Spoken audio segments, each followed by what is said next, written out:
Hello, everyone. This is your boy, Nic Allen, here with the Taste. I'm here with my normal clan, Lumar LaBlanc. What up, what up, what up, people? Alric Davis. Whatado.com. Nicole Rhocherlyn. Hey, y'all. Hey. The beauty. And we got sitting in the tasting corner tonight is our people from Houston, Texas, Paul Wall. What's up, man? What's up? What it do, baby? What it do? The People's Champ. And Lil Keke just popped up in the house. We about to have some fun. What's up, Lil Keke? What it do? What it do? I'm in the car, man, picking people up. Y'all. You riding dirty for real. Already riding dirty. Listen, only on the Taste. Only in Houston, Texas. Listen. It does not get any triller than this. Okay. Hey, listen, I had to do some essential work today. Hey, that's nothing wrong with it. You are essential. What's good? What's happening? Hey, all is well here. So glad to have you back on the Taste. So welcome. Right. Yes. Well, look. Well, go ahead, Nicole. Start this off. We know that you guys have had a busy schedule, especially with these releases that y'all have coming out. New music, Trill. So Trill. And Paul, listen, this beard game, but we're going to get to that in a minute, okay? But So Trill, you guys do have an upcoming project coming out at the very top of June, but this is your second single called So Trill. How did you guys collab on this, and why did you choose So Trill to be out right now? We dropped one single. We had a schedule that we was on. The album is coming out June the 6th. We had a schedule that we was on, and it kind of, we decided to keep going no matter what was going on. We're not able to do everything that we need to do, but we reaching out, doing the best that we can with the tools and the equipment that we do have to get some type of So Trill was already in the lineup. It was a collaboration. We wanted somebody else on the album that's kind of from the culture. We didn't do a bunch of features. So Slim was one of the features that we did. And as far as the album, and we had it in rotation to come out second as the second single before we do the third one that coming out right before the album. So Riding 5 is out now with the video, and we got an unofficial video out that's out with So Trill, but hopefully the time permits, we'll be able to do an official video for So Trill also. Well, I definitely checked out the video, and I really liked it. I really like how even though we are in this pandemic right now, the thing is that we still have to keep living. So I thank you guys for being so true to Houston, and just like, you know what, it was scheduled, it's coming out. This is what we do. What I noticed in the video for Riding 5, as well as just in general, even Paul got, he got the car in the background now, but like with the focus is sort of like car culture, like Houston's cars are it's a thing, right? Like we got the elbows, we got the swingers, we got the wood grain wheel, like that's just kind of our culture. So talk about how that like influenced your work, like how you planned that for the video, and how that has kind of remained after all these years in Houston. Well, for us, being a car city, we listen to a lot of our music in the car too. So we make music geared toward listening to it in the car rather than listening to it on your headphones or something like that, or in the club or something like that. It's different when it's in the subwoofers and the speakers. Right. Yeah. So what I'm saying, with the Riding 5, all that, we wanted to make a song about having a fifth wheel on there, riding 5. When you got 5 wheels, you ride 5. We just dedicated to that. You know what I'm saying? So it just is that's kind of like the whole underlying theme of the whole project, Slab Talk, where all the songs not necessarily we talking about Candy Paint Chrome, but they all are songs that you're gonna want to listen to in your car. They're all car music. If you hop in that driver's seat or passenger seat, you're gonna want to put on that Slab Talk and ride to it. You know what I'm saying? Sure. Now I have a question. So like for me, example, I'm from Chicago originally. So when I first moved to Texas and it was in Houston, and I was like, what are these cars and why are they swerving in the street? Like I was so oblivious to what was going on. So for those individuals who may be new to the Houston area or who are listening to your music worldwide, because they are, can you give a definition in regards to what does swanging and banging actually mean in your terms? Well, probably be some different. people go ahead. Yeah, go ahead, champ. You go ahead. Yeah, I was gonna say that, you know what I'm saying? We all got kind of different, explanations or definitions of it, but you know what I'm saying? There's even, believe it or not, I was just gonna say, believe it or not, there's even people here in Houston that, are oblivious to it, where it's really a underground subculture of Houston. But I'll let Keke take it from there. Well, to be honest, it's sort of a situation where people that's not from here, sometimes they take it out of context of what they actually think it is. It's not like really riding out in the middle of the streets with the music playing and side to side. That's not how the culture started. That's just something that people see. It's not about those wheels are sticking out and they running people off the road. It's a culture that came from a Cadillac wheel, and it was just something that was created in the 70s and the 80s, and it just grew and matured as time went on, and people started doing more and more with the rims and more with the culture. And our album is just not about that particular car. It's about the culture, how we hang out, how we ride, our nightlife, our daytime life, just our culture, period. We just call it the Slab Talk because the slab is what we represent as a culture.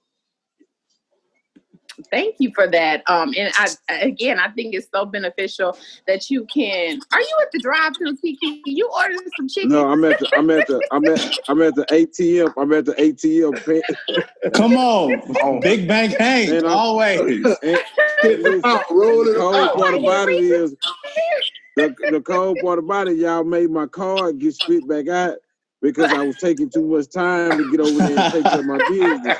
You know what I'm saying? Luckily, I don't have nobody. We're not gonna fumble your bag, Keke. We're not gonna fumble your bag. Do what you gotta do. Hey, listen, it's hard. Secure the bag out here right now, man. It's hard absolutely. Right now. We all in quarantine. Listen, only on the table you get some very raw and real, uncut, unfiltered. I love it. So hey, keep doing what you're doing. But back to my question. So, I done forgot my question, Lord. She is good. That's good. Look, my thing, I love y'all flavor, man. Y'all doing it for real out here. Y'all got it rolling. I like y'all style. My particular corner focus is a lot on the style and the fashion. I'm a sneakerhead dude. I love Jordans, things like that. Why don't y'all give me a little insight of what y'all about as far as your footwear, your flavor that you like to post up with. Just shine some light on that so our people out there and your fans know. I'm flip-flops and socks right now in the house, right now. Flip-flops and socks in the house. Yeah. Not with the socks, though. Oh, no. With the socks. Yeah. Not the people's champ. Not the people's champ in the socks. Oh, no. Listen, the people's champ is just as real as any other person. Not the socks and sandals. But now when we out there moving and shaking, I wear a lot of Nikes, you know what I'm saying, Adidas, just whatever's out there, I might throw on some bronze if they fly. I might wear some Jordans, I wear all of, but we done wore so many Jordans for so long that now it's kind of like I don't get too excited about a new pair. I get excited about a release of an old pair, but even then it's kind of like when everybody wearing them, it make me, I want to wear something different. So, anyway, it's a little bit of whatever, man. I've been on them, just a lot of Nikes. It's going to be a lot of comfort, you know what I'm saying? Yeah. We had did a show together, man. I don't know if you remember. Me, my band, you and Slim Thug, we did a festival in Bun B in Houston. Probably about a year and a half ago. It was a beer fest or something. I'm with a brass band from New Orleans. Yeah. And Eight Wonder. Yeah, and we y'all killed it, man. Man, we kept talking about the shoes, and the vibe was so good because me and my brother Big Paul, we play y'all music all the time. It's like it's so soulful, man. It just gets you touching your soul, man. That's what I love. The music just has such a soulful resonance when it hits you. It's along with the lyrics and the flow of what's going on in the hood and the culture. No doubt. The sound of the music is so soulful, and I just love that y'all doing. Hey, so for this whole songwriting kind of building music process, I know every rapper is different. Every musician has a different process. So do you start usually freestyling off top the dome, then you put music to it, or do you get a track first? What's y'all kind of process to how you approach music? I just do it differently. You know what I'm saying? Like I don't make a lot of music without the beat. You know what I'm saying? Like, you know, like I may think of something in my head that I want to do, but most of my concepts come once I got the music. So, you know, we done so much stuff like that together. You know what I'm saying? Like I go to Paul's spot, he got the music, we turn it on, we vibe, we go to put it together. I'm pretty quick with what I do. You know what I'm saying? We've always had a great vibe, no matter what we've done from a music standpoint. So, man, it's just all about, I'm not a person, man, where I got to be all night. You know, sometimes young artists tell me, man, we was in the studio all night, man. I'm telling my man, we was in there from 7 o'clock in the daytime to 6 in the morning. I'd be like, man, look, man, I don't got no more of that in me right there. You know what I'm saying? Like, when I go to the studio, I'm going to work for real. I can do an album in a day. I can do 5-6 songs in 2 hours. That's dope. Being in the studio from 5 or 6 o'clock in the evening to 5 in the morning, that's a no-no. And what about you, People's Champ? What's your process? Do you feel the same as Keke does? You know, you don't feel as though you have to be in the studio all day to make a great hit. Tell us about your process. It just depends on what the song is. Sometimes if I get a beat, I might freestyle to it just to get a vibe going. It might be other times where I just think of a concept, or if the hook, come with the hook first, or sometimes I go straight to the verses first, or just whatever. Sometimes I let it go, and then y'all hold on 1 second. Y'all hold on 1 second. Got you. That's that cash withdrawal right there. He's getting that cash withdrawal. Come on, cash withdrawal. He got to go inside. That's how you know. Secure the bag by any means necessary. That's what Malcolm said. Hey, this is too funny. Well, sometimes if I get stuck on something, I'll think, okay, how would such and such rap on this? What would they say? And then I'll think of that, then I'll kind of put my own twist on that too, for sure. So some of your like influences, like you kind of like, let me channel this energy. For sure. So people might tell me, they might say, hey man, you sound a lot like Lil Keke on Break 'Em Off. And I'll say, yeah, I was trying to. That's when I wrote the verse, I was thinking, man, how would Lil Keke sound on here? And that's why I wrote my verse. You used to get me in trouble for Break 'Em Off. For me, it ain't no shame in it. For me, it's a sense of pride in it, because that's my inspiration, period. So why wouldn't I want to represent that? He always been an icon, a legend to me. He still, of course, is. He's the top of the totem pole when it comes to, the H-Town culture. You know what I'm saying? So, I'm proud to say that that's who I would like to sound like. That's who inspired me. You know what I'm saying? And I love how y'all rep for each other. Y'all all support each other in this city. And I wish other cities kind of did more of that as far as like rappers and like music. Like those, I feel like if you're kind of cliquey, you won't really succeed in Houston because everybody cool with everybody. So, yeah. It's funny you say that, because when you go out of town, a lot of the people there, they'll say that. They'll say, man, I wish we could get together. We would be down with each other like y'all are in Houston.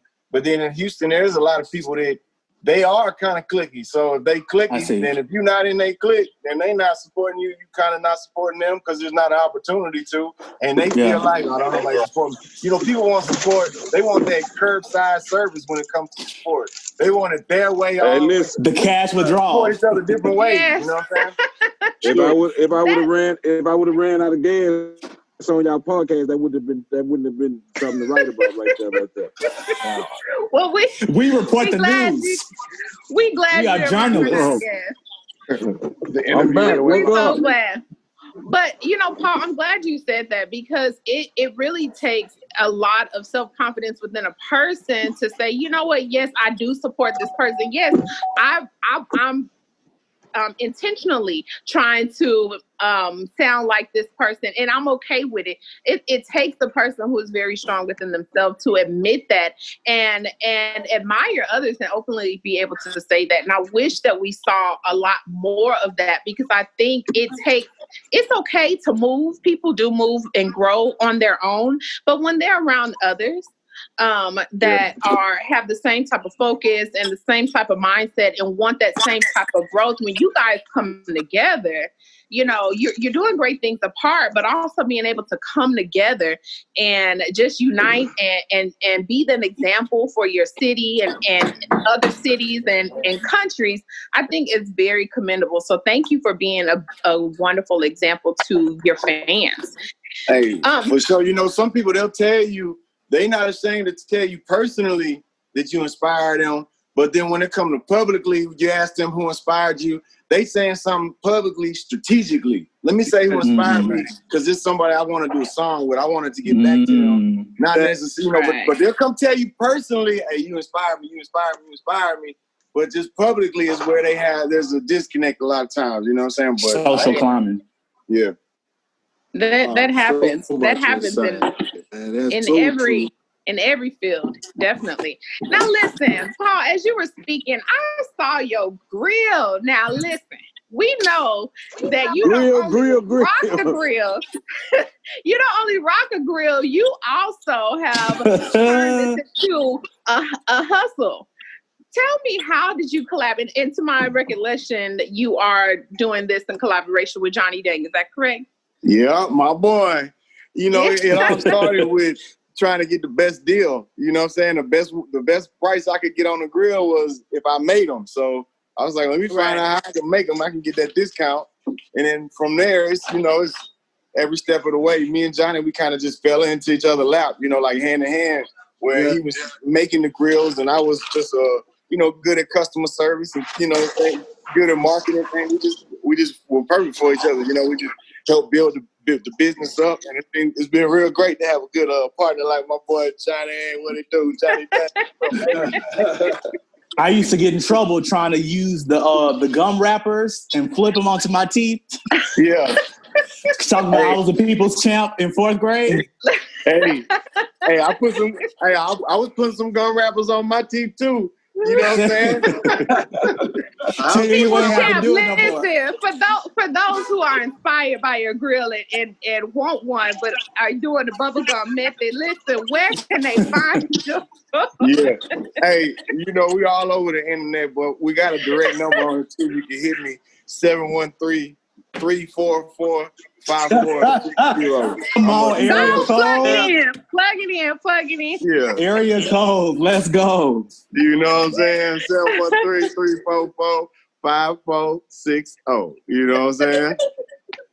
Well, you heard it right here on the tape. Thank you, Paul. Thank you so much. Listen, he put it in the text. You know what I'm saying? Come on, Chad. I love it. I love it. We're going to give you a special COVID discount. You know what I'm saying?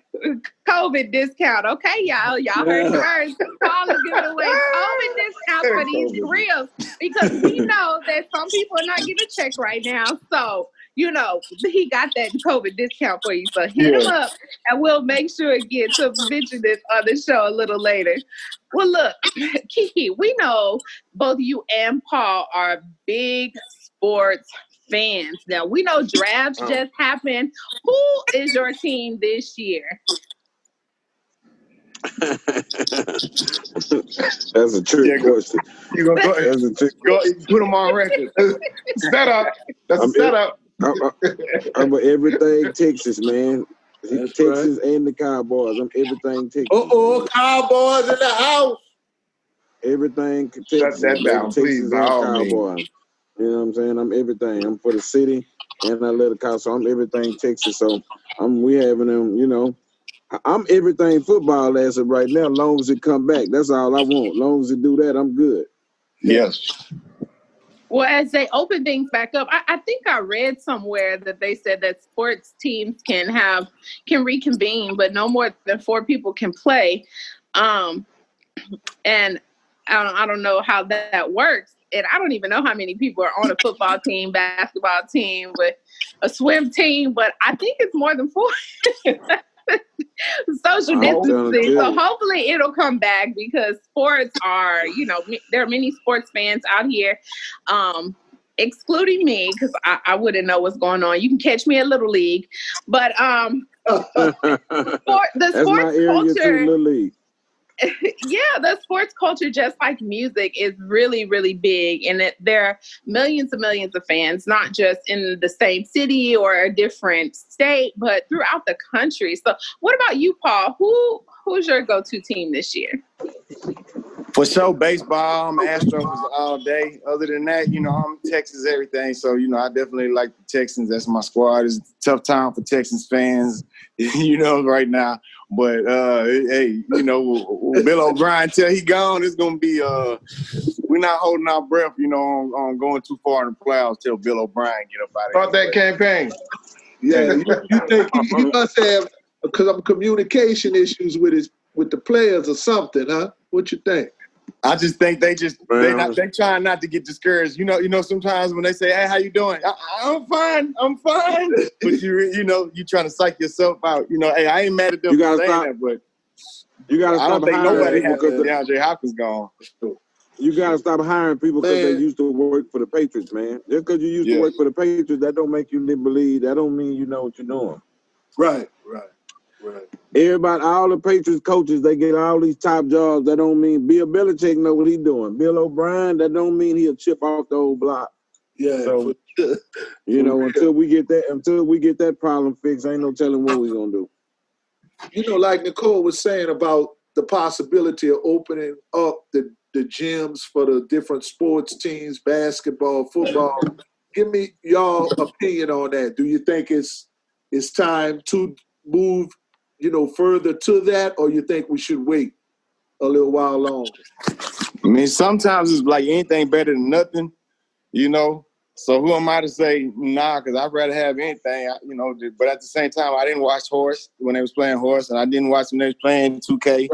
So I mean, I don't know if it's not going to go down in the history record books as meaning the same thing when you win, then I don't know how hype I'm gonna be about it. But I tell you what, I sure will watch the Big Three though. Big Three. I'm a real sports fan. Don't come with that virtual shit now. No. Now I'd rather see it without fans than see it virtual. I don't want to see it like that, man. You know what I'm saying? Like, I don't want to see it without the fans, but if we gotta watch the game like we watching practice or something, and it count, I can deal with that. But watching it like Grand Theft Auto or virtual, I don't want to see it like that. I'm not with that. I'll watch the Big Three though. I will watch the Big Three. Well, everybody love the Big Three. I mean, that's like somebody the Big Three on the court just going at it, raw dog. So the Big Three is for real. Big Three hard. Y'all mentioned how like this time has sort of been kind of awkward. Just social distancing, everyone sort of readjusting how to still connect with people through virtual like mediums. But I see, Paul, Wall, you gathered some influencers for the Houston Food Bank. If you want to talk anything about that, and first of all, $1 million. Hello, that's the goal. Like I'm ready. Let's do it. Hey, thank you, man. Hey, first of all, thank you to the Houston Food Bank and all the food banks out there, man. They do a great job year round, not just in times of tragedy, but when it's tragic, they stepping up to the plate, always feeding families and kids. Lil Keke as well, he always giving back as well, being a part of, he a part of this as well. You know what I'm saying? So big shout out to Lil Keke. But it's something, Absolutely. Every dollar is raised, it bring in 3 meals. So, if you text Feed Hugh, FEEDHOU, I'm going to put it in the chat too. You text Feed Hugh to 41444. It's going to send you a link. And when it's sending you a link, you can donate whatever you want. As you can hit up, you can donate as little as $5. And $5, that provides 15 meals. You know what I'm saying? A little bit goes a long way. Yeah. Right. It definitely does. Now, listen, I know that we have taken up some of your time, and we appreciate you stopping by the Taste and getting in our corner today and just shouting out, giving us some love. We appreciate you. We love everything that you're doing in Houston. We want to encourage you to keep on swanging and staying so trill. Absolutely. Hey, shout out to my boy Alex Bregman too. That food bank thing, that's something my boy Alex Bregman brought me on too. So shout out to my boy Alex Bregman for putting that together. We got that $1 million. We're going for 2 now. And come on. Well, we'll make sure that we do we do get that text message out there, and we'll put it on our platforms because we want everyone who can donate. Do donate. Thank you guys so much again for coming onto the taste and taking out the time to chat with us today. You guys be safe, be well. And that goes for you and your families. And keeping it so trill. That's it for the taste, guys. See you next time. Trill is mandatory. So much.